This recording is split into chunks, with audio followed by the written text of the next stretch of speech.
दोस्तों, supreme court में बुधवार का दिन ऐतिहासिक रहा और वकील के तौर पर पश्चिम बंगाल की चीफ मिनिस्टर ममता बनर्जी खुद मौजूद रहीं और उन्होंने चुनाव आयोग की ओर से जारी एसआईआर के खिलाफ कई दलीलें दी। और ये न्यायपालिका के इतिहास में पहली बार था कोई सिटिंग चीफ मिनिस्टर वकील के रूप में अदालत में पैरवी के लिए पहुंचा हो। इसको लेकर अखिलेश यादव ने भी बड़ी बात कही, वो हम आपको बताते हैं। उससे पहले आपको बता दें कि ममता बनर्जी ने एसआईआर को पश्चिम बंगाल के खिलाफ साजिश बताते हुए कहा कि जब 24 साल से ये प्रक्रिया नहीं हो पाई थी तो अब इतनी जल्दी क्या है। उनका कहना था कि इसे असम में नहीं कराया जा रहा है जहां भाजपा की सरकार है, लेकिन इसे बंगाल में कराया जा रहा है। और यही नहीं, उन्होंने चुनाव आयोग को इस दौरान व्हाट्सएप कमीशन कहा है और कहा कि आयोग की ओर से मैसेजिंग ऐप पर चुनाव अधिकारियों को आदेश दिए जा रहे हैं। तो वहीं सीएम ने अदालत की कार्यवाही की शुरुआत में ही कहा कि मैं राज्य के तरफ से हूं। इस पर चीफ जस्टिस सूर्यकांत ने चुटकी लेते हुए कहा, इसमें तो किसी को कोई संदेह नहीं होना चाहिए। और यही नहीं, एक बार ममता बनर्जी ने 5 मिनट का वक्त अपना पक्ष रखने के लिए मांगा तो चीफ जस्टिस ने कहा कि हम आपको 5 नहीं बल्कि 15 मिनट देते हैं। तो वहीं ममता बनर्जी ने चीफ जस्टिस सूर्यकांत की बेंच के सामने बहस करते हुए कहा कि 58 लोग वोटरों के नाम डिलीट हुए, इन लोगों के पास अपील करने का विकल्प तक नहीं है। ममता बनर्जी ने कहा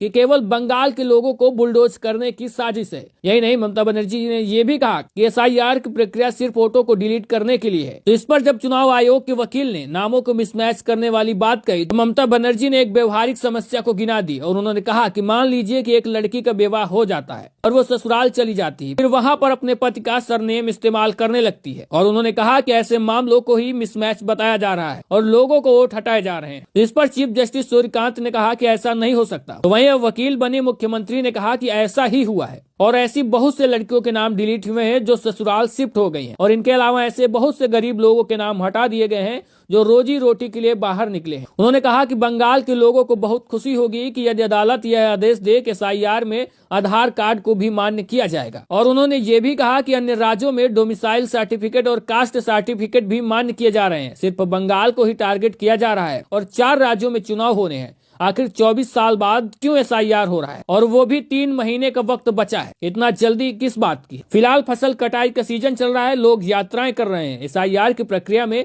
100 से ज्यादा लोग मारे जा चुके, बीएलओ भी मर रहे हैं, कई लोग अस्पताल में हैं। आखिर यही प्रक्रिया असम में क्यों नहीं हो रही है। तो वहीं आपको बता दें कि इस मामले की अगली सुनवाई 9 फरवरी को होगी। चुनाव आयोग के वकील ने 1 सप्ताह का वक्त मांगा था, लेकिन बेंच ने कहा कि इस मामले में समय बहुत कम है और हमें अगले सोमवार को फिर से सुनवाई करनी होगी। यानी सुप्रीम कोर्ट ने नोटिस जारी करते हुए चुनाव आयोग से जवाब मांगा है। और यहीं से समझ सकते हैं कि कैसे ममता बनर्जी ने पूरे देश में अपनी ताकत का लोहा मनवा दिया है और किस तरह से भारतीय जनता पार्टी के खिलाफ खड़ी हुई है और उनकी सारी एजेंसियां धराशायी होती चली जा रही हैं। क्योंकि कुछ दिन पहले जब ईडी ने छापा मारा था पश्चिम बंगाल में कुछ ऑफिसों में और उस पर भी ममता बनर्जी खुद एक्शन में आ गई थी। यानी साफ तौर पर ममता बनर्जी इस समय भारतीय जनता पार्टी को खुली चुनौतियां दे रही हैं और कभी भी संघर्ष से पीछे नहीं हटती हैं और खुद मैदान में उतर जाती हैं। और शायद यही कारण है कि पश्चिम बंगाल में अभी तक भाजपा की दाल नहीं गली है। तो वहीं जो ममता बनर्जी वकील बनकर सुप्रीम कोर्ट में इलेक्शन कमीशन और एसआईआर के खिलाफ खड़ी हुई तो इस पर अखिलेश यादव ने प्रतिक्रिया देते हुए कहा कि जब जंग हो जाए नाइंसाफी के खिलाफ तो कभी बदलना भी पड़ता है किरदार। वैसे जिस तरह से सीएम ममता बनर्जी ने हिम्मत दिखाई, इस पर आपकी क्या प्रतिक्रिया है कमेंट बॉक्स में बताइएगा। और साथ में वीडियो को ज्यादा से ज्यादा लाइक और शेयर करके चैनल को भी सब्सक्राइब और फॉलो करिएगा। मिलते हैं फिर नई जानकारी के साथ।